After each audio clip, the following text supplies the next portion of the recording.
மேஷராசிக்கார நண்பர்களே, நிறைய பேர் இந்த மேஷராசியை பொறுத்த வரைக்கும் இன்னைக்கு காலகட்டத்தில் கிரக பயிற்சியினால் அதிகமாக பயந்துட்டு இருக்கக்கூடிய ராசிகள்லாம் முக்கியமான முதன்மையான ராசி இந்த மேஷராசி அப்படின்னு சொல்லலாம். சார், கிரக பயிற்சி நடக்குது, அதுக்காக சில ஆபத்துகள் இருக்குமா, நிறைய மனக்குழப்பங்கள் இருக்குது, யூடியூப் திறந்தா அது இதுன்னு சொல்கிறாங்க, நிறைய வீடியோக்களில் சொல்கிறாங்க அப்படின்னு நிறைய பேர் கேட்டுட்டு இருப்பீங்க. சார், இந்த மேஷராசியை பொறுத்த வரைக்கும் இது ஒரு முருகனுடைய அருள் பெற்ற ராசி அப்படிங்கிறது ஒரு பக்கம் இருந்தாலும், நீங்கள் நினச்ச மாதிரி நடத்துறதுக்கு சின்ன சின்ன தடங்கள் ஏற்பட்டாலும் ஒரு 100% நீங்கள் நினச்சிங்கன்னா ஒரு 70% உங்களோட லைஃப்பில் நடந்துட்டு இருந்ததுங்க. அதே மாதிரி தொழில் தொடங்குறதுக்கு ஆசைப்பட்டிருப்பீங்க, தொழில் தொடங்கியிருப்பீங்க. அதே மாதிரி இன்னொரு பிரான்ச் ஓப்பன் பண்ணலாம்னு ஆசைப்பட்டிருப்பீங்க, அதுக்காக வெயிட்டிங்கில் இருப்பீங்க. இந்த காலகட்டத்துக்கு முன்னாடியே நீங்கள் வந்து திருமணம் நடத்தணும் அப்படின்னு திருமணத்துக்காக எல்லாம் ட்ரை பண்ணியிருப்பீங்க. ஒரு சிலருக்கு திருமணம் ஆகிருக்கும், அதுலேயும் குழந்தை இல்லாதவங்களுக்கு குழந்தை பிறக்கிறதுக்கான வாய்ப்புகளும் அதிகமாக இருந்திருக்கும். இப்போ குறிப்பிட்ட காலம் இந்த கிரக பயிற்சினால உங்களுக்கு என்னெல்லாம் நடக்க போகுது அப்படிங்கிறத இந்த வீடியோ. ஒரு சின்ன ஒரு எப்படி சொல்கிறதுங்க, ஒரு பெரிய ஆபத்துலாம் கிடையாது, சின்ன சின்ன விஷயங்கள் இருக்கும். அதுக்கு ஏற்றார் போல் நீங்கள் முன்னாடியே முன்னெச்சரிக்கையாக இருந்துட்டீங்க அப்படின்னா அந்த பிரச்சனையும் வராமல் தவிர்த்துக்கலாங்க. இதுதான் இந்த வீடியோ. ஸோ முழுமையாக பாருங்கள், ஸ்கிப் பண்ணாமல் பாருங்கள். என்னதான் நம்ம சொன்னாலும் இது வந்து ஓவரால் வீடியோ தான், மேஷராசி பற்றி ஓவராலாக தான் பேச போகிறோம். ஸோ தனிப்படையான ஜோதிடம் பார்க்கணும் அப்படின்னு ஆசைப்படுறீங்க, கீழே கான்டாக்ட் நம்பர் டீட்டெயில்ஸ் கொடுக்குறேன், ஜஸ்ட் கால் பண்ணி கேட்டு தெரிஞ்சுக்கோங்க. ஃபோன் நம்பர் கீழே இருக்குது, நீங்கள் ஃபோன் மூலமாகவே நீங்கள் வந்து கன்சல்ட் பண்ணிக்கலாம். பிரபல ஜோதிடனுடைய நம்பர் கொடுத்துருக்கேன், நிறைய ஜோதிடர்களுக்கு ஆசான். அது மட்டும் இல்லாமல் நீங்கள் பார்த்துட்டு இருக்கக்கூடிய மிக பிரபலமான சினிமா துறையில் இருக்கக்கூடிய ஆக்டர்ஸும் இவர் தான் ஜோதிடம் பார்க்குறவர். அது மட்டும் இல்லாமல் நிறைய அரசியல் பிரமுகர்களுக்கும் கிட்டத்தட்ட 4 ஸ்டேட்டில் இருக்கக்கூடிய அரசியல் பிரமுகர்களுக்கு பயங்கரமாக கணிச்சு கொடுத்துட்டு இருக்கிறவர். இப்போ சமீபத்தில் நீங்கள் பார்த்துட்டு இருந்த ஒரு மிகப்பெரிய ஆளுமை திறன் கொண்ட புதிய கட்சி அந்த மாதிரிலாம் நிறைய வந்துட்டு இருக்காங்க பார்த்தீங்களா. அந்த மாதிரி நிறைய கட்சி சார்ந்தவர்களுக்கு இவர் ஒரு தனித்துவமாகவே வந்து ஜோதிடம் பார்த்துட்டு இருக்காரு. இது மட்டும் இல்லாமல் பழசுலேருந்து இவர் கிட்டத்தட்ட ஒரு 20-30 வருடங்களாக இவருடைய ஜோதிட ரீதியான விஷயங்கள்லாம் ஆராய்ச்சி விஷயங்கள் எல்லாத்தையுமே கேட்டு ஆச்சரியப்படுற அளவுக்கு இருக்கும். இப்போ அவர்கிட்ட ஜோதிடம் பார்க்குறவங்கலாம் இவங்களா அப்படின்னு நம்ம ஆச்சரியப்படுற அளவுக்கு இருந்தது எனக்கு. ஸோ அந்த அளவுக்கு வந்து ஜோதிடம் பார்த்துட்டு இருந்தார். ஸோ உங்களுக்கு அவரோட டீட்டெயில் நம்பர் கீழே கொடுத்துருங்க, ஜஸ்ட் கால் பண்ணி கேட்டு தெரிஞ்சுக்கோங்க. அப்பாயின்மெண்ட் கிடைச்சது அப்படின்னா நீங்கள் நேரில் போய் அவர் வந்து மீட் பண்ணலாம். ரொம்ப பிரபலமான ஜோதிடர் நம்பர் நான் கீழே கொடுத்துருக்கேன், ஜஸ்ட் கால் பண்ணி கேட்டு தெரிஞ்சுக்கோங்க. சரி சார், இப்போ இந்த மேஷ ராசி பற்றி நம்ம தெரிஞ்சுக்கலாம். மேஷம் ராசிகள்லேயே முதன்மையான ராசி.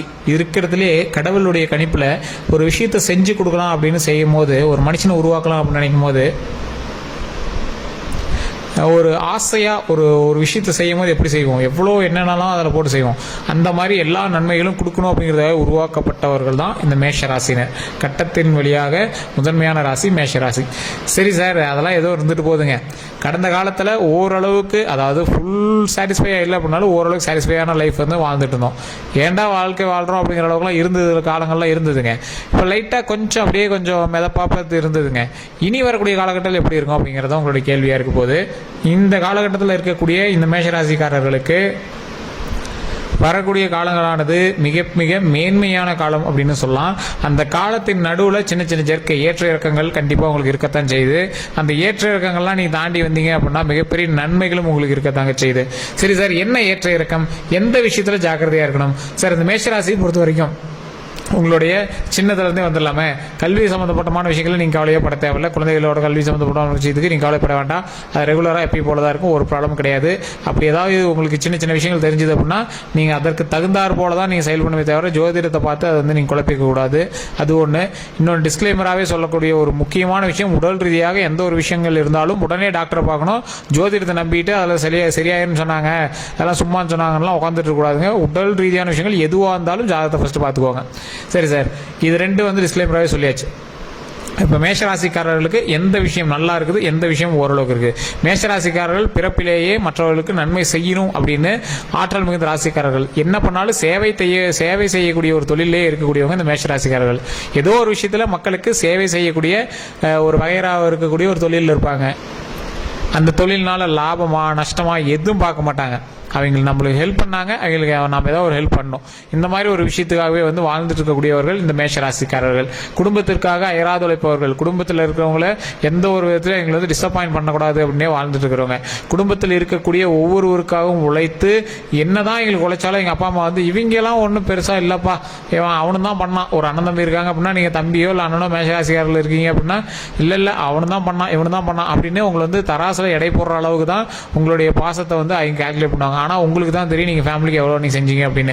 ஸோ நீங்கள் இப்போ காலகட்டத்தில் அமைதியாக இருக்க வேண்டிய ஒரு நேரம்.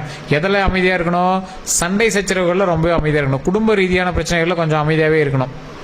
சார் நான் எதுவுமே குடும்பத்தில் எதுவும் பேசுறது இல்லைங்க, ஆனால் சின்ன சின்ன பிரச்சனைகள்லாம் அது இது சொல்கிறாங்க, எதை எடுத்தாலும் சின்ன சின்ன பிரச்சனையாக வருது, என்ன பண்ணுறதுனே தெரில அப்படிங்கிறவங்கலாம் நீங்கள் அமைதியாக இருந்தால் மட்டுமே தப்பிக்கக்கூடிய ஒரு நேரமாக தான் இருக்குதுங்க. காரணம் என்ன அப்படின்னு பார்த்தீங்கன்னா, கிரகங்கள் உங்களை தூண்டக்கூடிய ஒரு நேரம். நீ ஏதாவது ஒன்று ஒன்று ஏதாவது மாட்டி விடலான்னே தூண்டுறதுக்கு ட்ரை பண்ணக்கூடிய நேரம். நீங்கள் மாட்டக்கூடாது, அதுக்கு தகுந்தாற் போல் உங்களுடைய செயல்களும் நிறுத்துங்க, அதுக்கு தகுந்தாற் போல் உங்களோட செயலை சரி பண்ணுங்க. இல்லை சார் என்ன பண்ணாலும் அது இதுன்னு இருக்குங்க, பாருங்கள் உழைச்சிட்டு இருந்தோம், கொஞ்சம் அமௌண்ட்டு லேகிங்காக இருக்குது, அமௌண்ட்டு பிரச்சனையாக இருக்குது, இப்போ ஒருத்தருக்கு அமௌண்ட்டு சரி பண்ணணும் அப்படிங்கும்போது கடன் பிரச்சனை இந்த மாதிரி விஷயங்கள்லாம் என்ன வேணேவா சார் வாங்குகிறோம், ஒரு விஷயத்துக்காக தானே வாங்குகிறோம், திடீர் செலவு வந்ததுனால வாங்கணும் அப்படின்லாம் நிறைய பேர் இருப்பீங்க. சார் ஒன்றும் கவலைப்பட தேவையில்லை. வரக்கூடிய காலங்கள் பொற்காலங்களாக அமைவதற்கான ஒரு சூப்பரான ஒரு நேரம் தான் வந்துட்டு இருக்கு. அந்த நேரத்துலையுமே பார்த்தீங்கன்னா சின்ன சின்ன தடங்கள் தான் உங்களுக்கு இருக்குமே தவிர ஒரு மிகப்பெரிய ஒரு ப்ராப்ளம்லாம் இருக்காது. அதே மாதிரி ப்ராப்ளம்லாம் இல்லை அப்படின்னு நினச்சி நீங்கள் ரொம்பவும் ஃப்ரீயாகவும் தெரியக்கூடாது. அந்த தடங்கள் அப்படிங்கிறது ஒவ்வொருத்தருக்கு கொஞ்சம் பெருசாகவும் இருக்கலாம், சின்னதாக இருக்கலாம். அதே மாதிரி இதை பார்த்துட்டு பயந்துட்டு இருக்க தேவையில்ல. கடவுள் வழிபாடு கண்டிப்பாக தேவை. கடவுள் வழிபாடு இருந்தது அப்படின்னா நீங்கள் இதெல்லாம் தப்பிக்கலாம். விநாயகர் வழிபாடு கண்டிப்பாக பண்ணுங்க. அதே மாதிரி ஆஞ்சநேயர் வழிபாடு கண்டிப்பாக பண்ணுங்க. ஒரு கிரக பயிற்சியின் போது சனியினுடைய ஆட்டம் அதிகமாக இருக்குது அப்படிங்கிற பட்சத்தில் அந்த இடத்துல காகத்திற்கு சாப்பாடு வைப்பதும், சனி பகவானை வணங்குவதும், விநாயகர் வழிபாடு செய்வதும், அதே மாதிரி ஆஞ்சநேயர் வழிபாடு செய்வதும் மிகப்பெரிய நன்மையை கொடுக்கும். அதே மாதிரி யாராவது ஒருத்தருக்கு உடை தானம் பண்ணுங்க. யாராவது இல்லாத குழந்தைகளுக்கு, பெண் குழந்தைகளுக்கு உடை தானம் பண்ணுங்க, அது ரொம்பவே நல்லது. அதே மாதிரி நீங்கள் ஒரு 10 பேர்த்துக்காவது சாப்பாடு போடுங்க. தயிர் சாப்பாடு யாரோ ஒரு 10 பேருக்கு கையிலே பிசைஞ்சு ஒரு கரண்டி போட்டோ ஏதோ ஒன்று பண்ணி ரெடி பண்ணி ஒரு கோவிலில், ரொம்ப பெருசாலாம் பண்ணலாம் அவசியம் இல்லை, ஒரு சின்ன பக்கெட்டு, ஒரு சின்ன டீப்பனியில் ஒரு 10 பேருக்கு ஒரு சின்ன சின்ன கப்பில் கொடுத்தீங்க அப்படின்னா கூட போதுமான தயிர் சாப்பாடு கொடுத்தீங்க அப்படின்னா ரொம்பவே நல்லது. உங்களுக்கு அந்த மாற்றமே தெரிஞ்சிருக்குமே சார். ஒரு வாரமாக 2 வாரமாக லைட்டாக கொஞ்சம் ஜர்க் அடிக்குது சார், தொழிலே கொஞ்சம் அப்படியே லேக் அடிக்குது சார் அப்படிங்கிறதெல்லாம் உங்களுக்கு தெரிஞ்சிருக்கும். அதெல்லாம் நீங்கள் சரி பண்ணிக்கணும் என்ன பண்ணணும், அதுக்கு தகுந்தாற் போல் நீங்கள் செயல்படணும். உங்களுக்கு ஜாதக ரீதியாக தனிப்படையான ஜாதகம் ஒரு டைம் பார்த்துக்கோங்க. உங்களுடைய கூட இருக்கக்கூடிய ஜாதகங்கள் வலுவாக இருக்கும்போது உங்களுக்கு அவ்வளோ ஒன்றும் பெரிய பாதிப்புகள் வராது. ஒருவேளை உங்களுக்கு கொஞ்சம் உங்கள் ஜாதகம் தான் பெருசாக பேசும் அப்படிங்கிற பட்சத்தில் இருந்தது அப்படின்னா மேஷராசிக்கு கொஞ்சம் பார்த்து ஜாக்கிரதையாக இருக்க வேண்டிய டைம், அவ்வளோதான். ஸோ அந்த ஜாக்கிரதையாக இருக்க வேண்டிய டைமில் வாகன விஷயங்களில் ரொம்ப ரொம்ப கவனம் தேவை. அசால்ட்டாக போய் அந்த இதில் இது பண்ணுறோம் அதை பண்ணுறோம்லாம் எதுவும் பண்ணிட்டு இருக்கக்கூடாது. கொஞ்சம் தெளிவாக அமைதியாக இருக்கணும். ரொம்ப ரேஸ் போகிறது, ட்ரிப்பு போய் அங்கேயும் குதிக்கிறது அதெல்லாம் எதுவும் பண்ணக்கூடாதுங்க. ரொம்ப தெளிவாக இருக்கணும். உடல் ரீதியான விஷயங்களில் ரொம்ப கவனம் தேவை. இது லைட்டாக ஏதாவது ஒரு விஷயங்கள் இருந்துச்சு அப்படின்னா உடனே டாக்டர் பார்த்தோன்னா உடம்பை செக் பண்ணிக்கணும். உணவு கட்டுப்பாடு ரொம்பவே முக்கியம். வெளி உணவுகளை தவிர்க்கிறது ரொம்பவே நல்லது. நல்லா தூங்கி எந்திரிக்கணும். உடல் ரீதியான விஷயங்களில் ரொம்ப ரொம்ப ஜாக்கிரதையாக இருந்துக்குவாங்க, அவ்வளோதான். மன ரீதியான விஷயங்கள் அப்படின்னு சொல்லும் போது தேவையில்லாத வம்பு வழக்குகள் வரதுக்கான வாய்ப்புகள் கொஞ்சம் அதிகம். ஸோ அதெல்லாம் கொஞ்சம் பார்த்து கொஞ்சம் அனுசரித்து செயல்படுறது ரொம்பவே நல்லது. தேவையில்லாதவங்களோட பிரச்சனைகளை போய் நீங்கள் இன்வால்வ் ஆகிறது ரொம்ப ரொம்ப தவறு. உங்களுக்கு ஆக்சுவலாக அதிகமாக வர பிரச்சனைகளே தெரியுமா தேவையில்லாமல் உங்களுக்கு லாக் ஆகிறது. வேறவங்களுக்காக நீங்கள் போய் கேட்பீங்க, வேறவங்களோட விஷயத்துக்காக நீங்கள் போய் லாக் ஆவீங்க. அதனாலேயே சில ஒரு வாரமாக நீங்கள் அப்படியே தேவையில்லாமல் ஸ்ட்ரெஸ் ஆகிட்டுலாம் இருப்பீங்க. ஒரு எக்ஸாம்பிளுக்கு வேற எவனோ 2 காட்டுக்காரங்க சண்டை போட்டுட்டு இருப்பாங்க, நீங்கள் போய் அந்த இடத்துல தீக்கிறேன் அப்படின்னு போவீங்க. ஆனால் ஃபைனலாக பார்த்தா உங்கள் மேலே தேவையில்லாத பிரச்சனையாக திரும்பிட்டு இருக்கும். அது ரொம்ப நாளாக கேஸ் எல்லாம் போயிட்டு இருக்கும். அந்த மாதிரி இருக்கக்கூடிய ராசி தான் இந்த மேஷராசி. ஸோ பொது வாழ்க்கையில் ஈடுபடுறோம் அப்படிங்கிற பேரில் தேவையில்லாமல் அவங்களே மாட்டிக்கிற ராசி தான் இந்த மேஷராசி. ஸோ அதனால் கொஞ்சம் ஜாக்கிரதையாக இருக்கக்கூடிய இடங்களில் மிகவும் ரொம்ப ரொம்ப ஜாக்கிரதையாக இருக்கிறதுக்கான வழியை பாருங்கள். தெளிவான ஒரு உரை, தெளிவான ஒரு விஷயம், தெளிவான வார்த்தைகள், தேவையில்லாத இடத்துல அதிகமான வார்த்தைகளை கூட அவாய்ட் பண்ணிக்கோங்க. திருமணம் ஆகலை அப்படின்னா அதுக்கான ஸ்டெப் எடுங்க. ஸ்டெப் எடுக்கிறதுமே கொஞ்சம் லேக் ஆகி எடுக்குது அப்படின்னா கேப் விடாதீங்க, கேப் விடாமல் எடுங்க. அந்த பெண்ணினுடைய ஜாதகம் கொஞ்சம் வலுவாக இருக்கும் அப்படிங்கிற பட்சத்தில் ஆட்டோமேட்டிக்காக உங்களுக்கு கிளிக் ஆயிரும். ஸோ அதே மாதிரி குழந்தைகள் இல்லாதவருக்கும் குழந்தைகளுக்கு தருவதற்கான அதிகமான வாய்ப்புகளும் இருக்குது. ஸோ அதான் முன்னாடி சொல்லியிருந்தில்ல, சாப்பாடு தயிர் சாப்பாடு போடுங்க, அது ரொம்பவே நல்லது.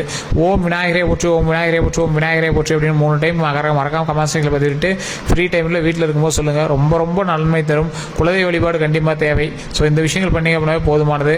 டாக்குமெண்ட் ரீதியான விஷயங்கள், கையெழுத்து போடுறது, கையெழுத்து வாங்குறது, லீஸு பத்திரம், அந்த மாதிரி விஷயங்களில் ரொம்ப கவனமாக இருந்துக்கோங்க. அதே மாதிரி நிறைய இடங்களில் பணம் கொடுத்து மாட்டியிருப்பீங்க. அதே மாதிரி இதுவரை கொடுக்கல சார், எல்லாம் கேட்டுட்டு தான் இருக்காங்க அப்படின்னா கொஞ்சம் பார்த்து பக்குவமாக அந்த அமௌண்ட் விஷயத்தை கொஞ்சம் செயல்பட்டீங்க அப்படின்னா போதுமானது. மற்றபடி எந்த ஒரு இஷ்யூவும் கிடையாது. சார் என்ன சார் இஷ்யூவே இல்லைங்கிறீங்க, எல்லாத்துலேயும் சொல்லிவிட்டீங்க, அப்புறம் இஷ்யூவே இல்லைன்னா எப்படி சார்? சார் டோட்டலாக ஜாக்கிரதையாக இருக்கணும் அப்படிங்கிறது ஒரு விஷயம். இதில் தான் உங்களுக்கு பிரச்சனைன்னு சொல்ல முடியாது. ஜாக்கிரதையாக இருங்க. அதில் முக்கியமாக சில விஷயங்களில் சொன்னேன், அந்த விஷயங்களில் நீங்கள் இன்னும் கொஞ்சம் பார்த்துருந்தீங்க அப்படின்னாவே போதுமானது. மற்றபடி ஒரு பெரிய இஷ்யூஸ்லாம் கிடையாது. உடல் ரீதியான விஷயங்களில் கொஞ்சம் அதிக கவனம் செலுத்துங்க. வாகன ரீதியான விஷயங்களில் ரொம்ப அதிக கவனம் செலுத்துங்க. தேவையில்லாத ட்ரிப்பு கொஞ்சம் அவாய்ட் பண்ணிக்கோங்க. தேவையில்லாமல் ட்ரிப்பு போனீங்க அப்படின்னா அந்த இடத்துல கொஞ்சம் ஜாக்கிரதையாக இருக்கிறதுனால வழியை பாருங்கள். வன்பு வழக்குகளில் கொஞ்சம் பார்த்து பக்குவமாக செயல்படுங்க. நீங்கள் ஊரில் பெரிய ஆளாக இருக்கலாம், இல்லை எந்த ஒரு ஆளாக கூட இருக்கலாம், பஞ்சாயத்துக்கு தான் உங்களோட தொழிலாக கூட இருக்கலாம்.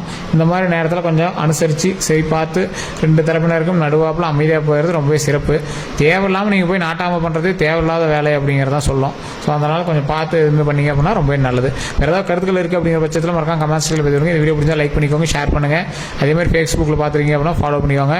யூடியூப்பில் பார்த்திங்கன்னா சப்ஸ்கிரைப் பண்ணிட்டு பக்கத்தில் பெல் பட்டன் ப்ரெஸ் பண்ணி அதில் ஆல் அப்படின்னு கிளிக் பண்ணிக்கோங்க. எல்லோருக்கும் நன்றி நண்பர்களே.